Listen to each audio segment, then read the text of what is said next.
Bugungi videoda Minecraft Bedrock Edition uchun top 3 ta modlarni ko'rib chiqamiz. Qani ketdik. Bizning 3-o'rindagi modimiz bu BMW modi.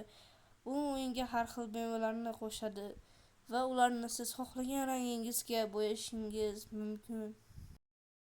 Bu mashinalarni yurgizish uchun inventariga kalitni solasiz va u yurishni boshlaydi. Va mana shunday sekinlikda yurmasligi uchun pastdagi mana shu tugmani bosasiz. Va asta-sekinlik bilan siz tezlashishni boshlaysiz. Va bunda skorslar bo'ladi, maksimal skors esa 4 gacha. Bolalar shu joyda like bosib, obuna bo'lishni esingizdan chiqarmang.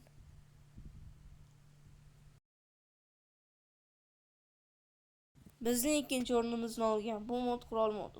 Bu Minecraftingizga har xil qurollarni qo'shadi. Bu Minecraftni yana ham qiziqarliroq qiladi. Hattoki bularning animatsiyasiga ham vashcha gap yo'q.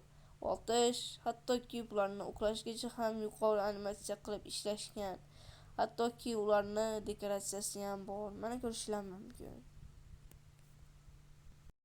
Bu mod sizga youtuberlarni, NPC'larni qo'shadi. Mana ko'rishingiz mumkin. Prismarine, Hasiko, Sancho, Artifact, Cracker, Polov, Frozen JJ.